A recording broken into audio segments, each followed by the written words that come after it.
RDT సమస్య ఉంది కదా, ఇది ఏమవుతుందంటే దగ్గర దగ్గర వీళ్ళు స్థాపించి 30 సంవత్సరాలు అవుతుంది. 30 సంవత్సరాలు అంటే ఎప్పుడు ఇబ్బంది వల్ల, కానీ ఇప్పుడున్న గవర్నమెంట్ కానీ, కూటమి ప్రభుత్వం కానీ, బీజేపీ కానీ, జనసేన పార్టీ 3 పార్టీలు కలుసుకొని, ఎందుకంటే పక్కన ఇతర దేశాల నుంచి ఫండ్స్ వస్తాయి కదా, ఆ ఫండ్స్ అనేది కట్ చేశారంట రానికోకుండా. ఇప్పుడు మనం ఏం చేయాలంటే కన్నా తప్పు చేస్తుంటారు, ప్రతి ఒక్కరు తప్పు చేసిన వాళ్ళని శిక్షించాలి. ఊరిని అనవసరంగా ప్రజల మీద ఇబ్బంది పడుతుంది. ఎందుకంటే కానీ ఇక్కడ చూపించుకునే వాళ్ళు ఎస్సీ, ఎస్టీ, బీసీ, మైనారిటీ అంటే పేద ప్రజలు ఎక్కువ తీసుకుంటా అంటారు, ఓసీలు తీసుకుంటారు, అన్ని సమాజ వర్గాలు తీసుకుంటారు.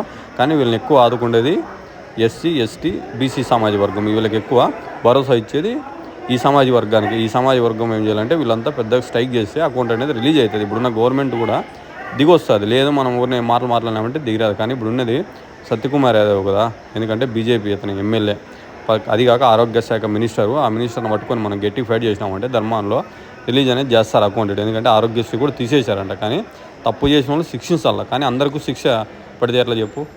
ఊరో 2-3 తప్పు చేసినందుకు పెద్దలు అందరికీ వస్తుంది. ఇప్పుడు మనం ఏం చెప్తున్నామంటే ఇది సత్యసాయిబాబు జిల్లా డిస్టిక్ బత్రపల్లి మండలంలో ఉంటుంది. కానీ తప్పు చేసిన ఒకనే శిక్షించాలి. కానీ అందరి మీదకి ప్రజల మీదకి పడితే ఇప్పుడు భారం ఎట్లుంటుంది చెప్పు? ప్రతి ఓనికి బాధే కదా.